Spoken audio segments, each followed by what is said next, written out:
Mis amigos, un servidor con ustedes, Trajano Vidal Potentini, para desde esta plataforma, el Vedol Digital, primer portal cívico de la República Dominicana, llevar nuestras particulares observaciones y consideraciones sobre un tema en el que ya he venido haciendo algunos planteamientos. Nos referimos a el lavado de activos en la República Dominicana.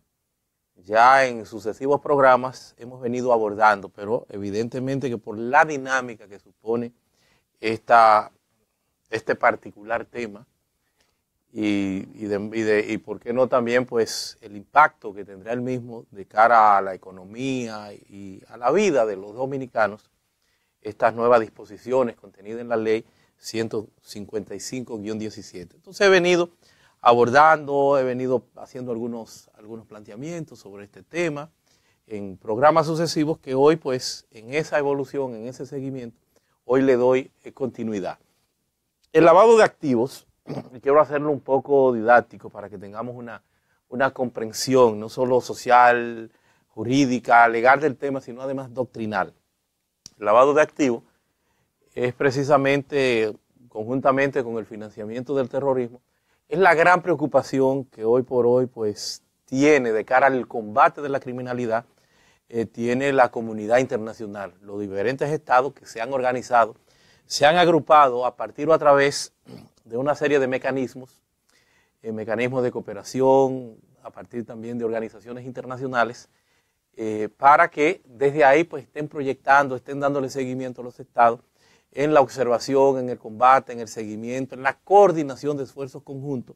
a partir de un sinnúmero de directrices o en este caso, más que directrices de estándares,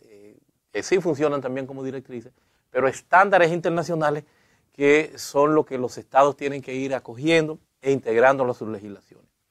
Por eso la ley 155-17 de mayo del año 2017, que entra en vigencia a principios de junio de ese pasado año, pues ya tiene unos 9 meses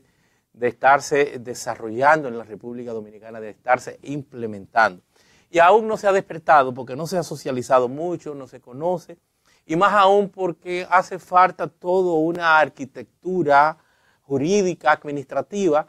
para acoger todos y cada uno de las pautas, del articulado, de las creaciones que trae consigo esta ley. Amén también de que ya no solamente el lavado de activos, sino también el financiamiento del terrorismo y la proliferación de armas de destrucción masiva.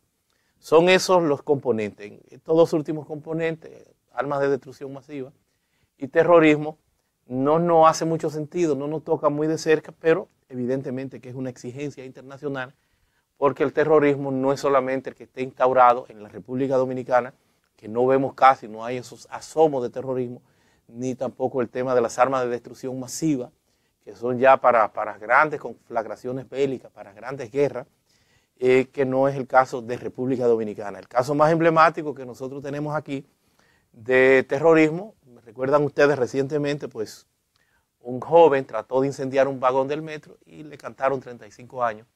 que es lo que hace mandatorio una ley especial en materia de terrorismo que hay en el país y que crea una serie de instancias y que ahora se concreta, ahora se complementa con la nueva realidad de la legislación en materia de lavado de activos del país. Hemos dicho que leyes en el sentido de combatir y perseguir el lavado de activos pues siempre han estado presentes.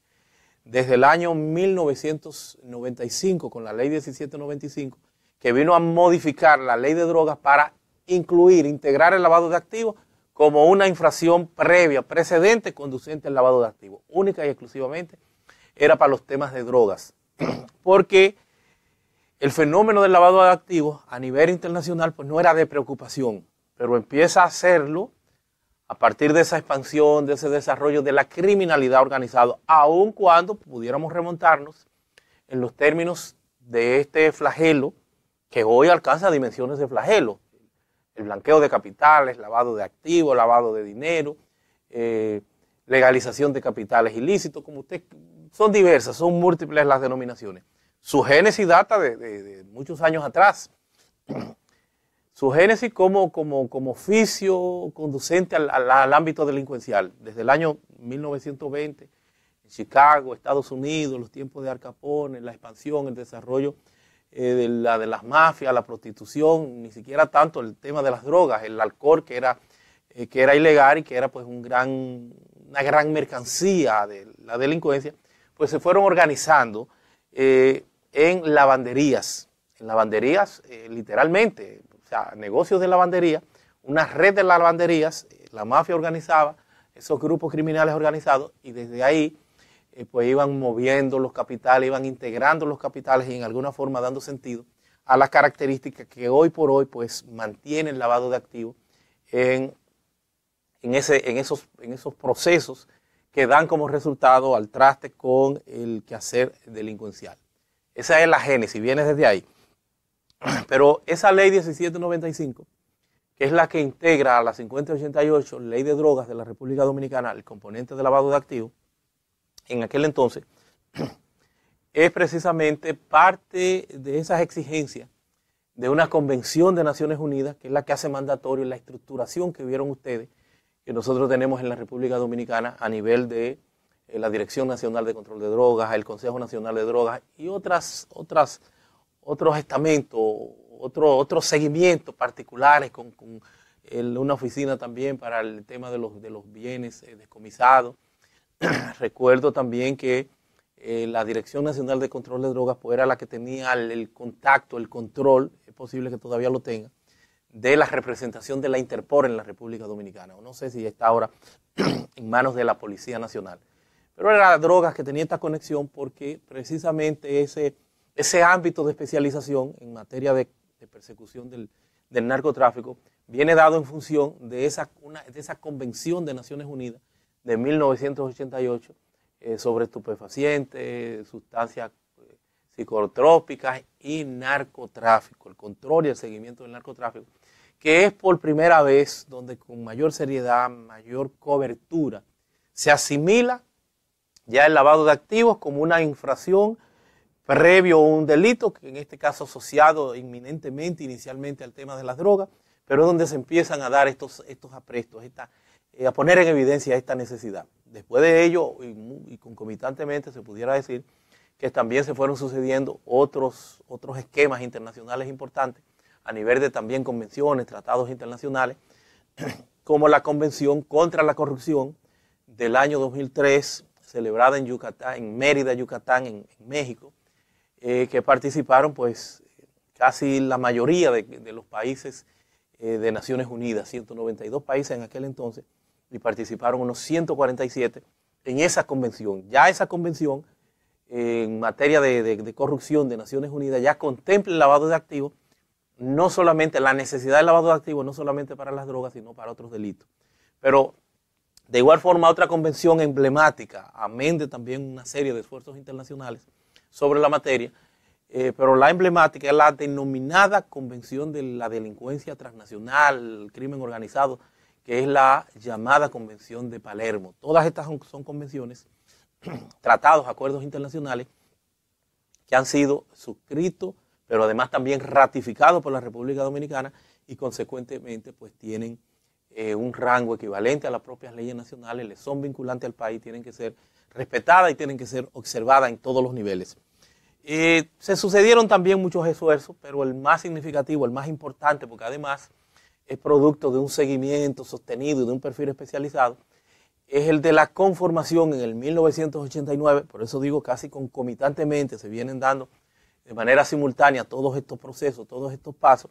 del Grupo de Acción Financiera Internacional, el GAFI, que es el que entonces trae consigo, y República Dominicana es parte de todo este proceso a partir de un GAFI que hay para el Caribe y de un GAFI para Latinoamérica. O sea, se han ido segmentando, pero el mismo GAFI en definitiva,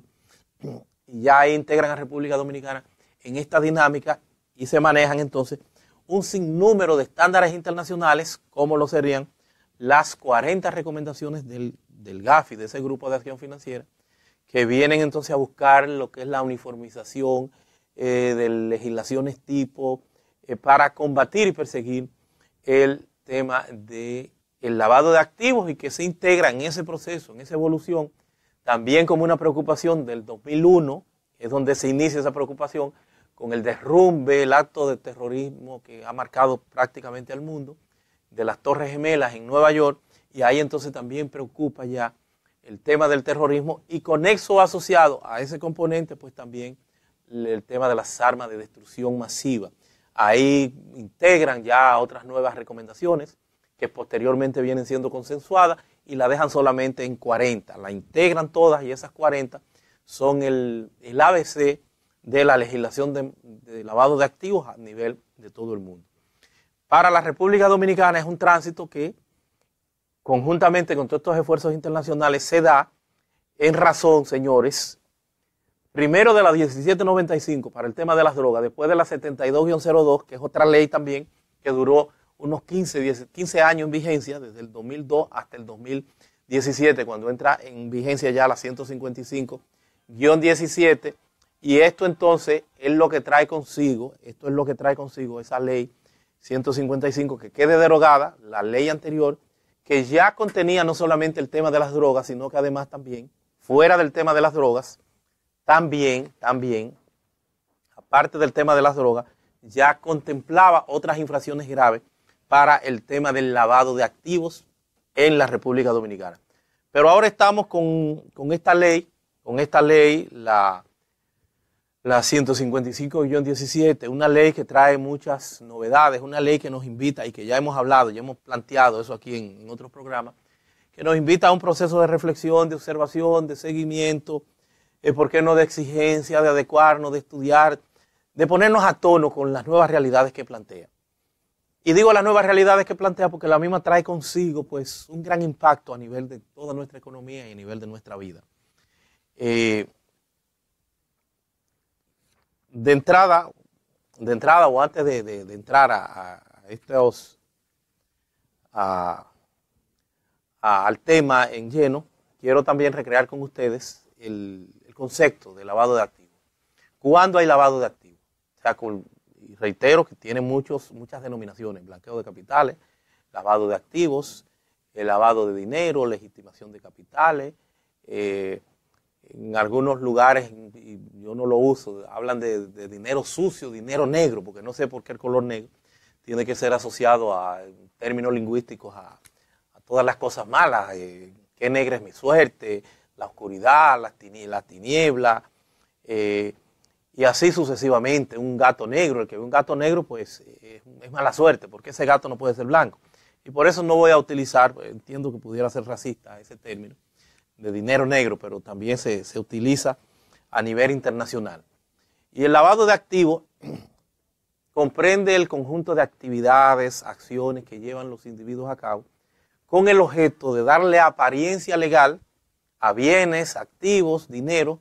que no tienen un origen lícito. Una apariencia legal que consecuentemente serán entonces estos capitales, estos bienes serán integrados entonces a la economía formal, como si se tratara de bienes que tienen un origen ilícito. Se conoce también que el lavado de activos en términos doctrinales pues tiene algunas etapas o fases en que el mismo se da. Una primera fase que es de colocación o ubicación de los capitales ilícitos. Ahí pues lo que se dan una serie de maniobras por parte del lavador como forma de integrar, de llevar en principio a todo el torrente económico pues esos dineros que vienen, reitero, de un origen espurio, de un origen ilícito. Una segunda fase que se habla de estratificación o el encubrimiento de los bienes, que ya aquí pues lo que se dan son una serie de acciones, transferencias entre bancos, un sinnúmero de movimientos que le vayan haciendo una trayectoria, que le vayan dando un histórico a esos bienes, transferencias muchas veces internacionales en muchos bancos. Y ya una tercera fase que es la integración plena o la inversión ya de esos dineros en la economía formal, como si se tratara de bienes que tienen ya llevando una percepción de legitimidad, que tienen ya las explicaciones, la historia de dónde han salido, porque ya han recorrido un gran tránsito. Además de esas fases, pues también hay un sinnúmero de técnicas utilizadas. No es que todo, porque son técnicas normales, común y corriente, que se dan incluso en el día a día, en la vida diaria de los dominicanos, a nivel de lo que son en el orden de intercambio de mercadería, productos, en el orden comercial, de todo lo que se da. O sea, que no es que sea un signo distintivo del que esté haciendo cualquiera de estas operaciones, el que necesariamente esté lavando, pero son de las técnicas que se utilizan. Ahí vemos entonces que el denominado trabajo hormiga o pitufeo, que es como se le llama en la jerga del mundo criminal y de quienes persiguen esta temática, que es precisamente aperturar, abrir una cantidad significativa de cuentas en un tiempo limitado. Por eso hay muchas personas, y son de las operaciones sospechosas que se pudieran advertir, que se aparecen con un sinnúmero de libretas de bancos, de ahorro, la cédula, y pasan el grupo de libretas y van metiendo entre 3, 2.000, 4.000 cantidades en dólares, cantidades que no son detectables, o más que no son detectables, no califican para ser registradas. Asimismo, la compra de bienes, de lujo, el venderlo, el buscar préstamos hipotecarios. Son innúmeras, son muchas las técnicas. Y a esto, evidentemente, que se estaría por asociar ya lo que es ese mercado, ese crecimiento, esa expansión de las denominadas o llamadas criptomonedas. Criptomonedas que la principal de ellas, la más valiosa, la más famosa, es el Bitcoin, que viene desde el año 2009, es la primera criptomoneda. Ya hoy hay más de 800 criptomonedas, o sea, han invadido el mercado y manejan hoy por hoy más de 90.000 millones de pesos, de dólares, es lo que estarían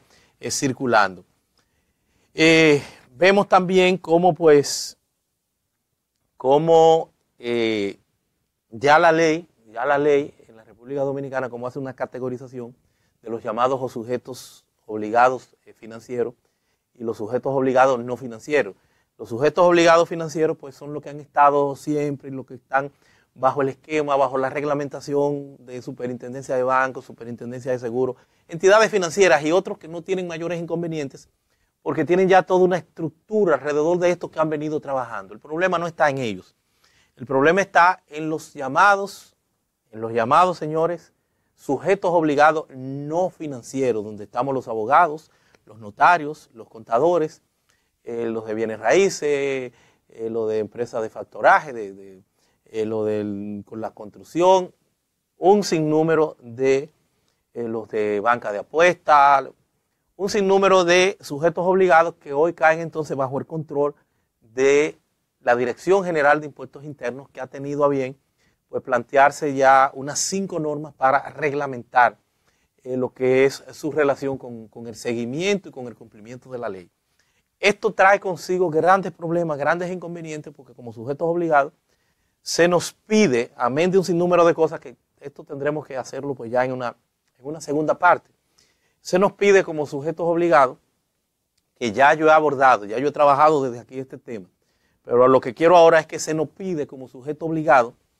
ya en función de un sinnúmero de normas extra a lo que es la ley 155, a lo que es el reglamento 408-17, que es el de aplicación de la ley, otras normas, otras disposiciones, otros tratados, acuerdos internacionales que nos vinculan y que tienen que ver con la materia. Ya fuera de todo esto, pues también vienen esas obligaciones a estar amplificadas y casi ser de imposible cumplimiento. O sea, todas estas empresas tendrán, en virtud de las disposiciones de la Dirección General de Impuestos Internos, tendrán que tener en su empresa un código de ética, un régimen disciplinario para los empleados, que no, o sea, como si se va solamente una empresa a trabajar estricta y exclusivamente para impuestos internos en cumplimiento de la detención y prevención del tema de lavado de activos. Un código de ética, un manual de mitigación de riesgo, auditorías que hay que hacerse, un oficial de cumplimiento, todo un esquema,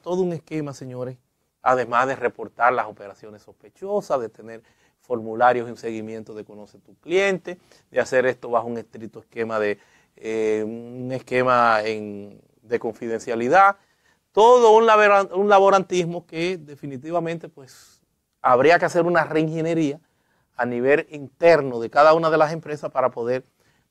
abordar con éxito lo que es este problema. Lo que es este problema porque es un cambio que tendríamos que hacer de la noche a la mañana, que supone un costo manejable, que supone un seguimiento especializado, como si fuésemos a ser empleados del Estado en esta responsabilidad, que si bien es de todo, del combate y el seguimiento a la criminalidad, no debe encargarle a 2 o 3 en condición de sujetos obligados no financieros todo el dado. Pero hay que tener un código de ética, hay que hacer un código de ética para cada empresa, hay que tener un régimen disciplinario para procesar a quienes tengan cualquier tipo de faltas, incluso internamente ahí. Hay que tener un oficial de cumplimiento, hay que reportar, hay que guardar esos reportes por 10 años, hay que estar en cursos constantes y permanentemente dentro de la misma empresa, hay que hacer una auditoría cíclica cada cierto tiempo a ver hasta dónde se está cumpliendo. Esos registros hay que guardarlos por 10 años. Hay que hacer una investigación, un seguimiento extra, por eso se llama Conoce tu cliente, un seguimiento extra de las personas que sean tu cliente, que eventualmente tú estarías informando sobre sus actividades. Bien, pero esto es una primera parte,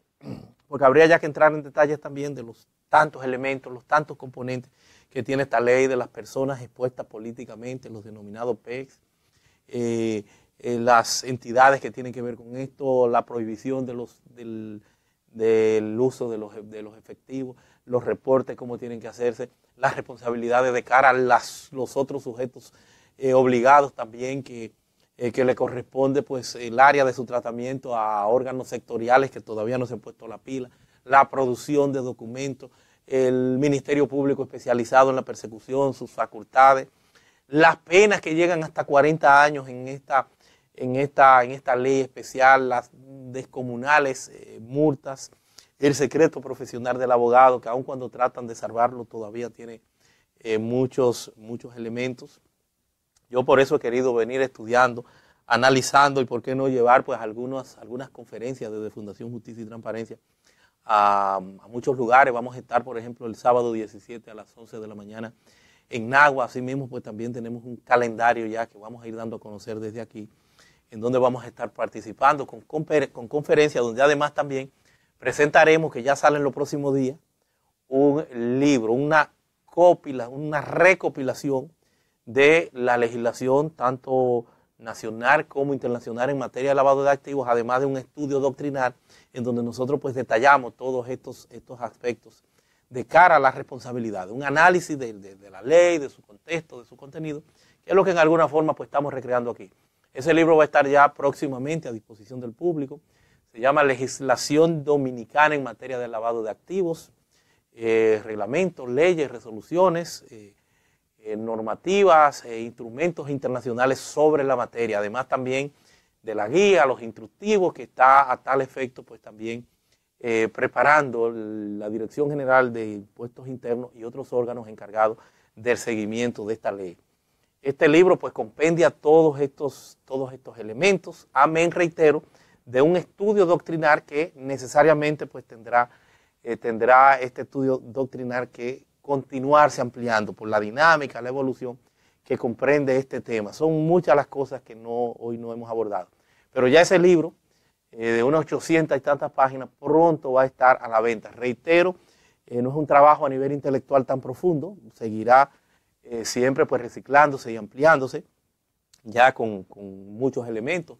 y por qué no con la riqueza y dinámica que supondrá ir concretando, ir analizando e ir implementando esto en la República Dominicana, que es lo que iremos haciendo. Pero ahí está una visión de conjunto de toda esta normativa que de manera cruzada tendremos que ir viendo, tendremos que ir analizando y tendremos que ir cumpliendo, porque es una realidad que está ahí. Vamos a ver si algún aspecto colide con la Constitución. Me parece que sí, en principio. No he hecho el análisis a profundidad, pero lo vamos a hacer en todos estos estudios y en el desarrollo y la discusión que hay también a nivel internacional a la que le estamos dando seguimiento. Esta es la primera parte. Vamos a continuar en otro escenario, en otro espacio, con lo que sería ya pues el programa número 2 de la ley del lavado de activos en la República Dominicana, o el lavado de activos y consecuentemente el impacto que va a tener todo esto. Ha estado con ustedes Trajano Potentini, un servidor, y despidiéndose y agradeciéndole el favor de su sintonía en este espacio del primer portal cívico de la República Dominicana, el Veedor Digital, con más de 650,000 seguidores en las redes sociales, que son pues el gran público que nos apoyan y que le dan seguimiento a estos temas. Hasta la próxima.